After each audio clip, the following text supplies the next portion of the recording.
recording. Thank you for joining me here today. Special thanks to Rose Steele and her colleagues for the opportunity to speak with you. When I was first asked to present on a slice of Knoxville history, my mind turned pretty quickly to presidential visits. I'm teaching a brand new course this fall on the history of the American presidency, so the topic was on my mind. And it turns out I could actually present for many hours on this, on presidential visits to Knoxville, because they've been quite frequent. Back in 2015, Jack Neely of the Knoxville History Project determined that 23 of the first 44 presidents visited Knoxville while they were in office. I'm not going to talk about all 23 of them. I'm going to focus on a particular time period and a particular trio of presidents who are on the screen. So the time period is the late 19th and early 20th century. I cut off before 1925, because that's when I was told to stop.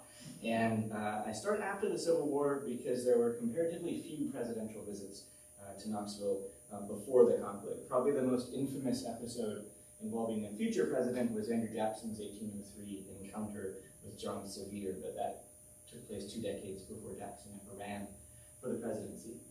So, but really between the 1870s and the 1910s, there's a flurry of high-profile presidential visits to Knoxville.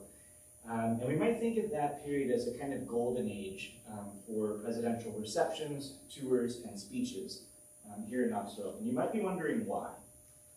So here's the short answer. Railroads and Republicans. There's a lot of factors at play, but I think these are the 2 big ones. So there's very practical reasons to visit and some important political reasons to visit as well. And so when you put those 2 things together, you get an era where Knoxville loomed really large on a presidential travel itinerary. So if we start with the railroads, by the late 19th century, Knoxville was simply much easier to get to than it had been before. It lay on an important trunk line between Washington, D.C. and the Deep South. In 1830, it would have taken over a week to get from Washington to Knoxville. When President William McKinley visited in 1901, he rolled through Knoxville his very first night on the train. And that included time for stops in Alexandria, Charlottesville, Lynchburg, Roanoke, and Bristol. Politically, Knoxville is also important as the major city in a portion of the South where Republicans remained unusually powerful throughout the late 19th and early 20th century. Nationally, of course, that's an era when Republicans dominate the presidency. Republicans in the White House for all but 8 of the 44 years between 1869 and 1913. But it's also in that period, of course, that most of the South turns heavily Democratic, giving rise to what became known as the Solid South. In East Tennessee and Eastern Kentucky, however, Republicans remained highly competitive and frequently victorious. And so Republican presidents, they're trying to get traction in the South, or at least find a friendly audience, had every reason to visit East Tennessee. Many of them came to Knoxville, and when they did, they often made a point of visiting one particular place, the home of William Ganaway Brownlow, better known as Parson, a newspaper editor, Methodist minister, and politician who served as governor of Tennessee in the late 1860s, and then as a senator until 1875. Parson Brownlow was a polarizing figure, to say the least, but crucially, he was a hero to many Republicans for his opposition to secession and his fidelity to the Union during the Civil War. After he died in 1877, his widow, Eliza Brownlow, who's pictured on the upper right, continued to receive prominent Republican visitors at her home on East Cumberland Street until her death in 1914. So Knoxville was not only easy to get to, but it was also a kind of pilgrimage place for Republican presidents. So let's look at the first of our 3. The first one I want to focus on just barely missed his chance, actually, to meet Parson Brownlow because he came to Knoxville just 5 months after Brownlow's death. This was Rutherford B. Hayes.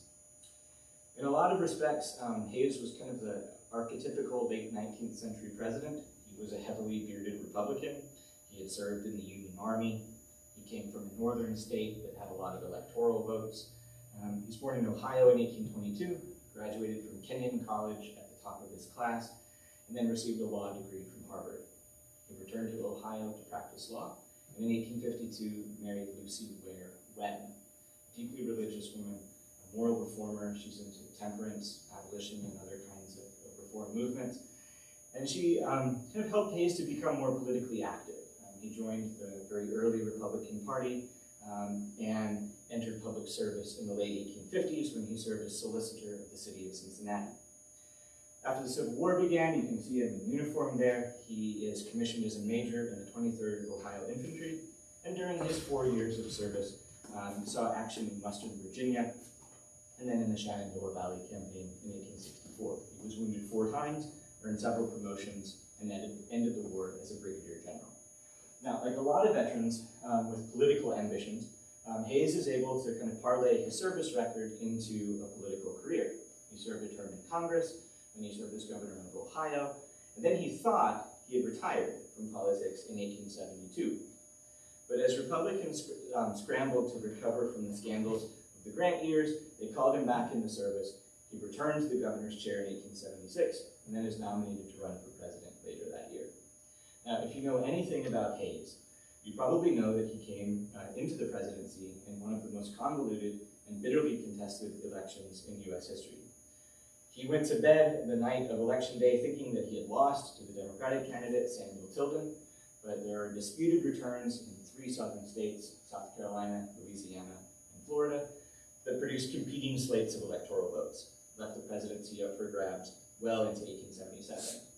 There's very real fear that no one would be formally selected by Inauguration Day, which in those days is in March.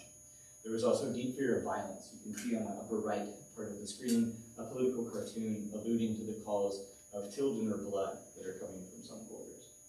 Now, the details on this are still disputed, but ultimately a compromise is reached, whereby the Republican returns from the disputed states were accepted, and Hayes squeaked through to a victory, 185 electoral votes to 184. So he's duly sworn in, March 4th, 1877. If you look at the map, too, if you look closely, you will see that lingering Republican strength in southeast Kentucky and in eastern Tennessee. It's a county map with the Republican returns in red. And so it remains a Republican stronghold. And so this attracts Hayes' attention. Much of the South, of course, in this period is becoming more and more solidly Democratic. And Hayes comes into office really with 3 problems. As a partisan, he wanted to revitalize Republican strength in the South, and a lot of his supporters were telling him, if you present the Republican Party in a kind of moderate light and in a scrupulously non-corrupt light, it will really help, maybe win over more votes in the South, and help to keep 2-party politics alive in the region. So Hayes is hearing from people that if you do this, you can make 5 or 6 states in the South seriously competitive. Second, as a president who assumed office after a bitterly contested election, Hayes wanted to reaffirm his legitimacy. He needed a way to kind of quell the angry feelings from '76 and enhance the appeal of his administration. And finally, as the leader of a deeply divided country, where memories of the Civil War remain vivid, he wanted to promote reconciliation between the regions. So Hayes is looking at this, and he decides that all of these things kind of point towards the same course of action. He decided to make an extended national tour during his first summer and fall in office. He's trying to mend fences, build up support, kind of get his message out before Congress would meet later that winter. Now, the idea of a presidential tour was not new. George Washington had made 3 major tours that took him up and down the Atlantic coast. Andrew Jackson made a major northeastern tour in 1833, where he went and got an honorary degree from Harvard and made the Adamses very upset. So the idea of this kind of tour by a sitting president was not unprecedented. So Hayes actually commenced his travels with a tour through New England and a stop at Harvard to get an honorary degree. He then made a brief tour of the Midwest. Then he headed south. And he's joined for part of his journey in the South by Governor Wade Hampton of South Carolina, a Democrat, a former Confederate general. And so, their presence together on this tour is, again, trying to help Hayes send this message of reconciliation that he's trying to promote. And so it's during that southern tour that Hayes visited Knoxville on September 21st. If you want to learn more about this and get all the details, I highly recommend an article by Thomas Wise that was published in April 2002 in Tennessee Ancestors and is available online. There's a wealth of information about this visit. The city put on quite a show for Hayes. Newspapers had drummed up interest many days in advance. The city organized a welcoming committee in August to make the local arrangements. Railroads offered discounted tickets, so if you were on the line anywhere from Bristol to Chattanooga, you could get a discounted fare to be in Knoxville for the visit. Citizens decorated buildings up and down Gay Street. There's flags. You can see they built an arch here at the intersection of Gay Street and Union Avenue. And on the right there, you see they built a special stage in front of the Lamar House. Anybody know what the Lamar House is now? Bijou Theater. Okay. And so this is where sort of the end of the parade will be, and visitors can address the crowd. On the morning of the 21st, probably somewhere between 10 and 15,000 people gathered along Gay Street to watch the presidential procession, which included police officers, the university band and cadet corps, local dignitaries in carriages, and they escort Hayes after he arrives from the train station. He's escorted in an open carriage all the way to the platform. He's introduced there by the Reverend Dr. Thomas Humes of St. John's Episcopal Church, who'd been a Unionist during the Civil War, subsequently served as president of East Tennessee University right at the moment that it's expanding and will become the University of Tennessee. So he welcomes Hayes, and Hayes replied with a brief speech that really encapsulated the major themes of his Southern tour. He began by asserting his legitimacy. He works in this kind of reference. He acknowledges the warm welcome that he's received, and he says it must be born out of respect for the office, which for the time being it is my fortune to occupy. So he's saying, yeah, I actually am president, and thanks for being nice to me. But he praised the patriotism of the people in the crowd, respect for the Constitution and the Union.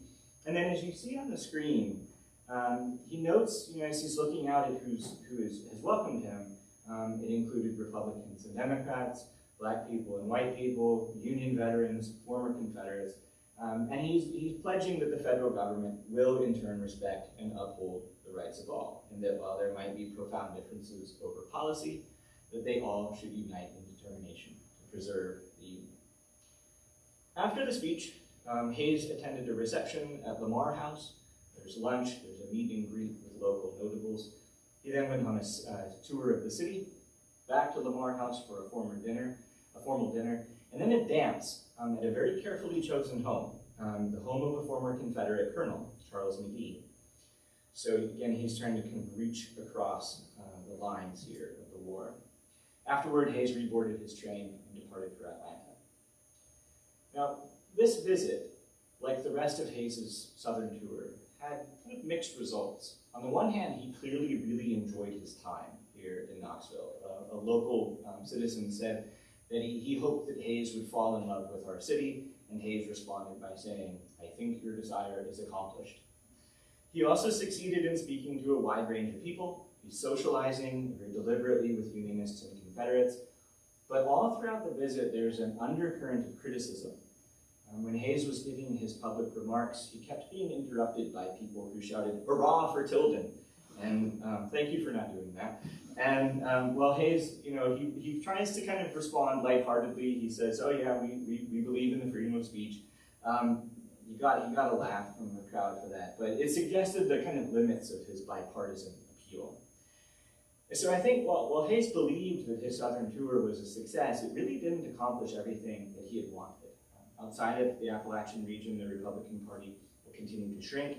In the South, Hayes didn't really seem to win over any converts. But what he did do actually was alienate a lot of powerful Republicans who thought he had gone too far, and kind of reaching out to Democrats, reaching out to former Confederates. And I think what he stumbled into was one of the potential dangers of centrism, right? That you risk losing your current supporters if you attempt too much to win new ones. Hayes probably chose wisely when he picked Knoxville as a tour stop. This was a place where former enemies had to learn to live together. But the tour itself did not produce all the results that he wanted. We see a similar pattern in a somewhat similar visit 14 years later. This is our second of our visits. This is a visit by President Benjamin Harrison. Harrison had a kind of unique pedigree. His grandfather was William Henry Harrison, the president, and the subject of a kind of unfortunate trivia question about shortest presidencies. His great-grandfather, also named Benjamin, had signed the Declaration of Independence. But in other respects, Harrison actually really closely resembled Hayes. They were both born in Ohio, although Harrison moved to Indianapolis as a young adult. They both worked as lawyers. They both were really energized by the emergence of the Republican Party in the 1850s. Harrison served as city attorney in Indianapolis and as secretary of the Republican State Committee. They both served in the Union Army during the Civil War. Harrison, you see in uniform, was commissioned as a second lieutenant and rose quickly through the ranks. He commanded the 70th Indiana Infantry Regiment, saw very tough combat during William T. Sherman's Georgia campaign, and ended the war as a brevet brigadier general. And again, these kind of military laurels, his residence in the swing state of Indiana, attracted the attention of Republicans who encouraged him to go into politics. And one of those who actually encouraged this was none other than Rutherford B. Hayes, who identified Harrison as a kind of rising star in the party. He actually thought about appointing Harrison to his cabinet. And while he didn't, he did name Harrison to the Mississippi River Commission, which was created to oversee flood control. And this is going to help Harrison kind of gain standing, gain a reputation, help him win a Senate seat in 1881. And so when he's nominated to run for president against the Democratic incumbent Grover Cleveland in 1888, Harrison was really at the peak of his career. He wins in one of those weird elections. He won fewer popular votes than Cleveland, but he carried 20 states to Cleveland's 18 and prevailed in the Electoral College with 233 votes to 168. Like other late 19th century Republicans, he ran best in the North and the West, as you see on the map, but again, you can see that enduring strength, this kind of pocket of strength here in East Tennessee and Eastern Kentucky. Harrison carried most of the East Tennessee counties, including Knox County, where he won almost 60% of the popular vote. Now, one of Harrison's real strengths as a politician was his ability as a public speaker. Some politicians are better kind of behind the scenes, one-on-one, but Harrison knew that he was really at his best addressing a large crowd, and so he's very eager to accept invitations to give public speeches. And during his 4 years in office, Harrison will make several extended tours and in the process become actually one of the best traveled presidents of the 19th century. The capstone of this was a massive railroad tour in April and May of 1891. In slightly over 1 month, Harrison traveled 9,232 miles. He covered 22 states and territories. And you can see the route drawn on the map. So he heads south through Virginia and Tennessee, over to Texas, up north, California, the relatively new state of Washington, then back east across the Rockies and Great Plains, through his home state of Indiana and on to Pennsylvania and Maryland.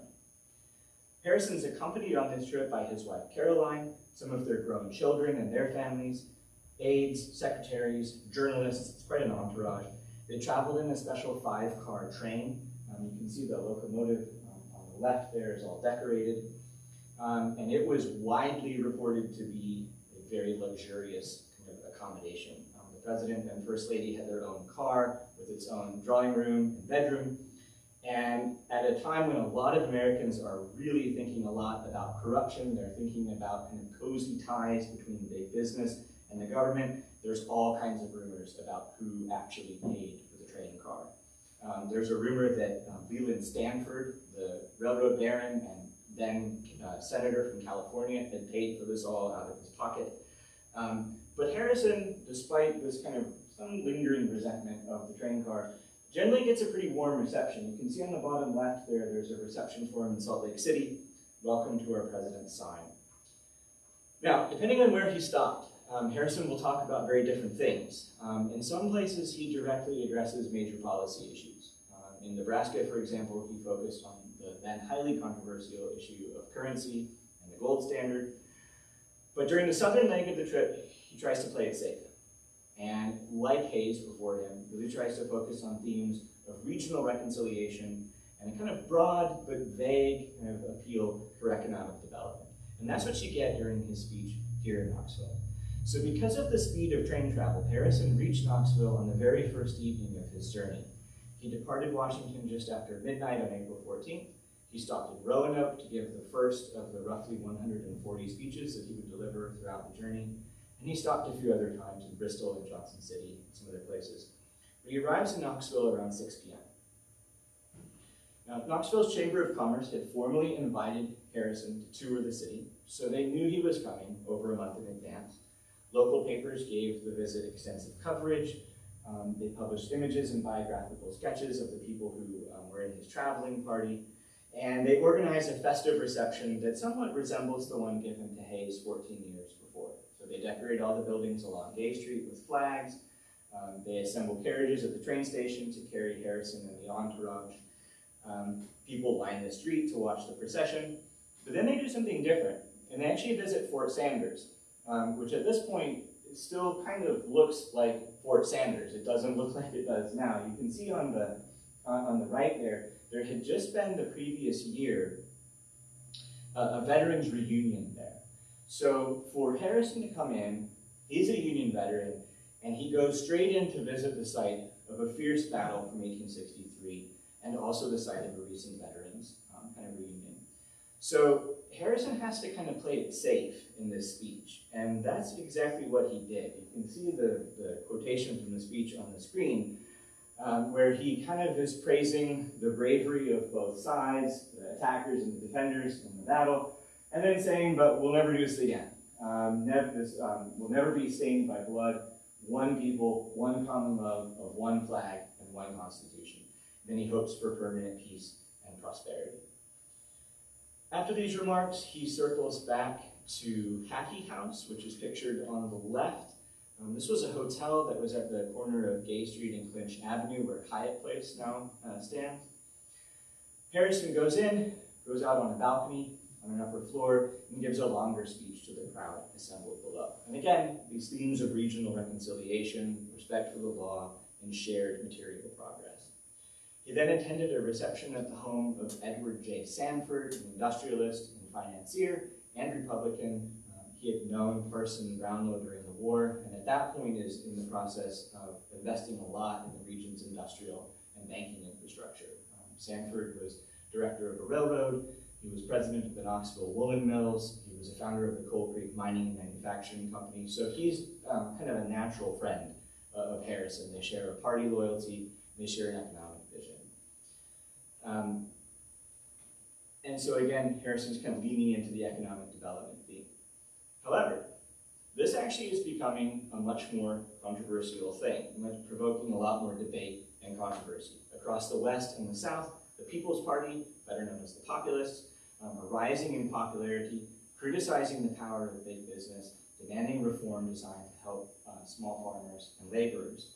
Within 2 years, a severe economic depression will fuel more conflicts about winners and losers in a boom and bust economy.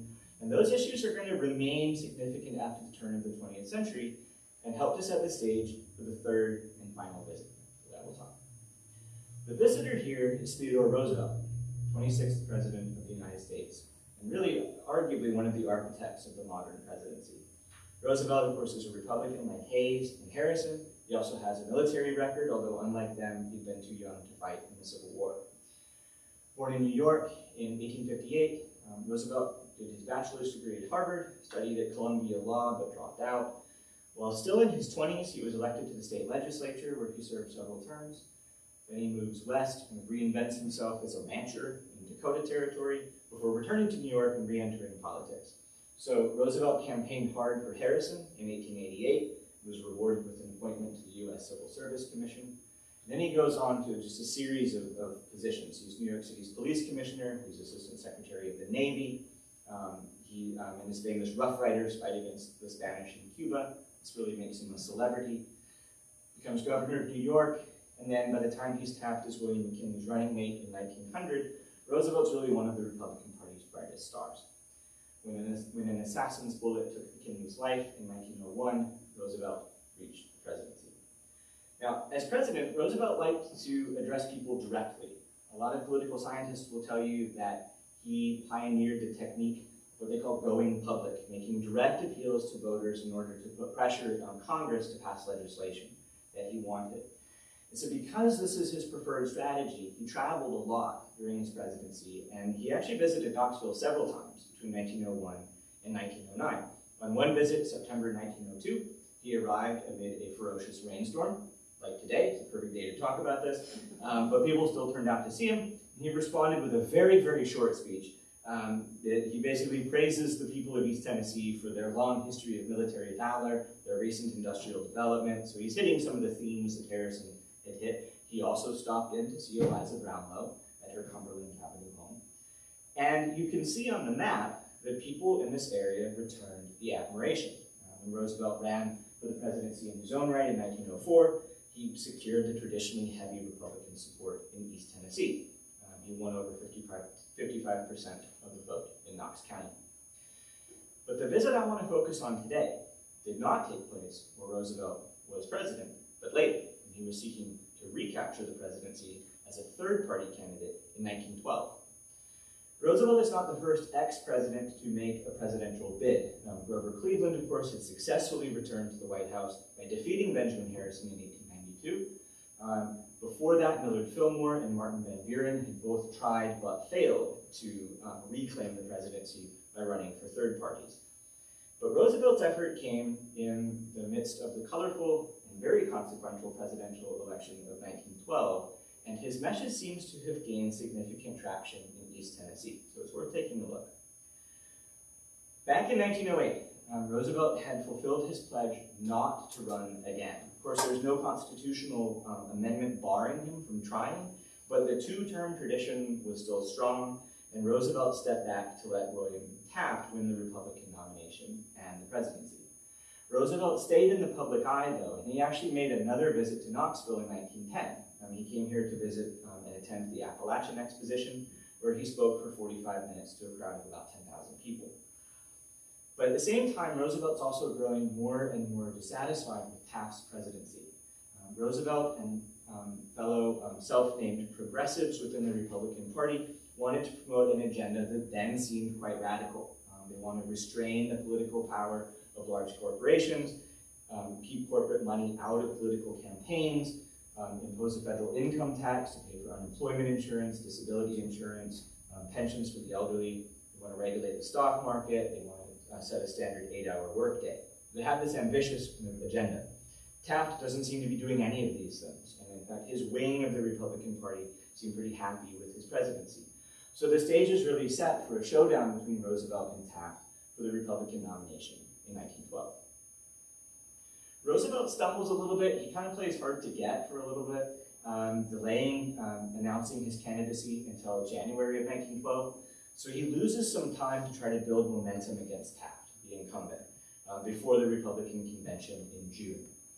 Roosevelt is really banking on his own personal popularity, believing he can translate mass support into convention strength, particularly because an increasing number of states have been adopting the primary elections as the method of choosing convention delegates.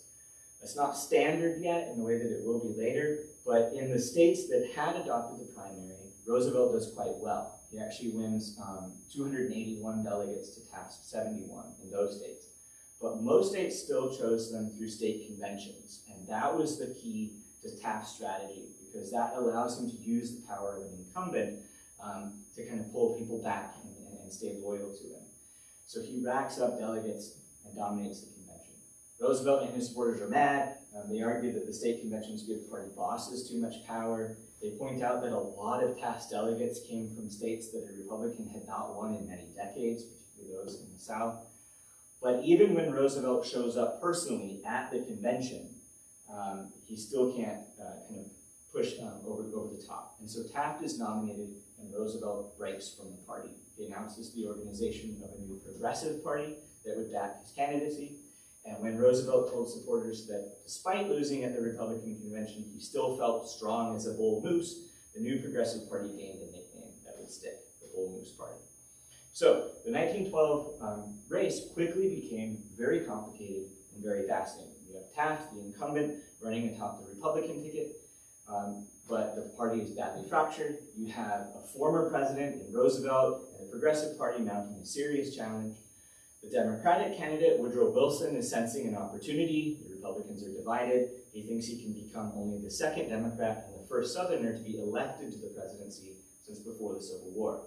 We have a fourth contender in the ring, Eugene Debs, making the third of his 4 presidential runs as the candidate of the Socialist Party of America. So it seems likely that this will be a change election. It seems like there's a lot of energy, a lot of discontent flowing from a lot of different angles against the incumbent Taft, but what direction that would go was unclear.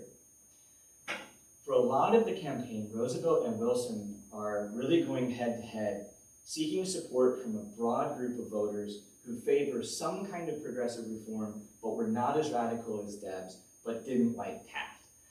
Roosevelt tailored his campaign appeals to them.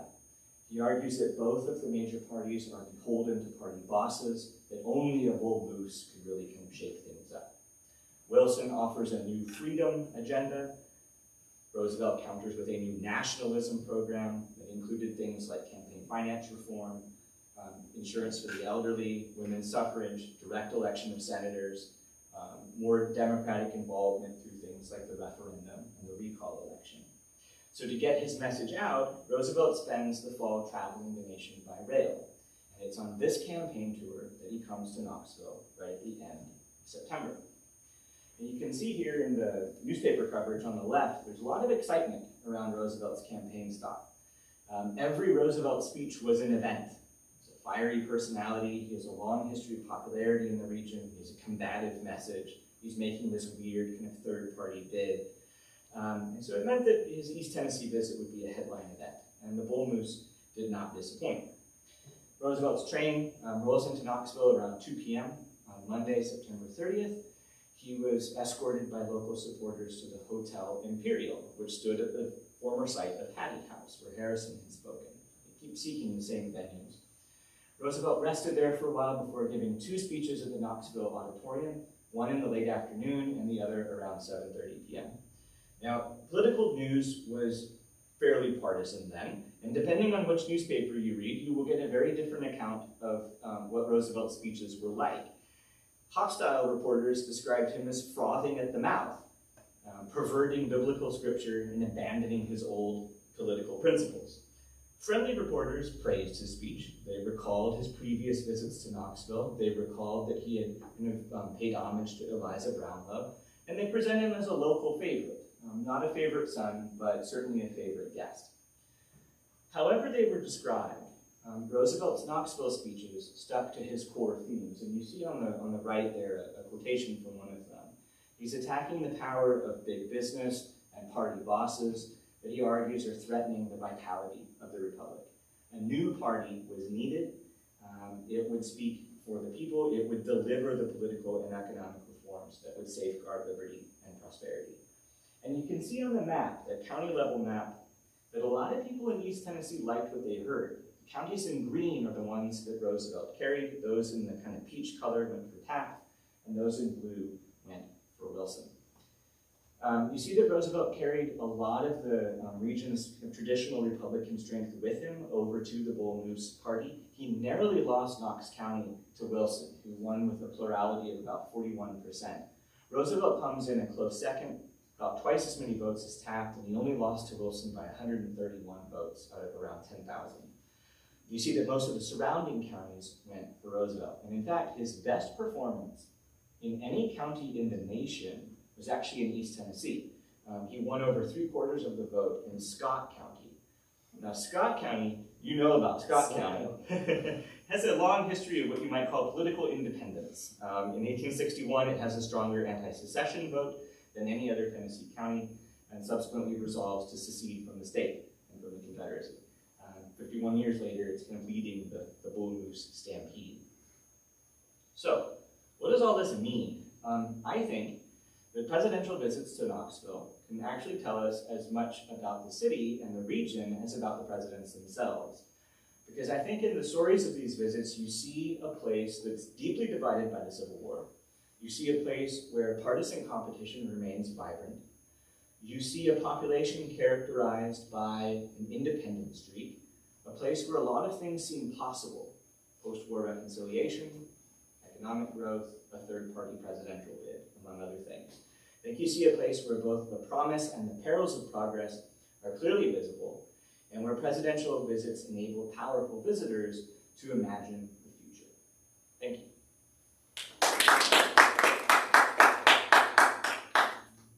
I want to say thank you very much, Dr. Woods, for coming in and giving us a fantastic presentation.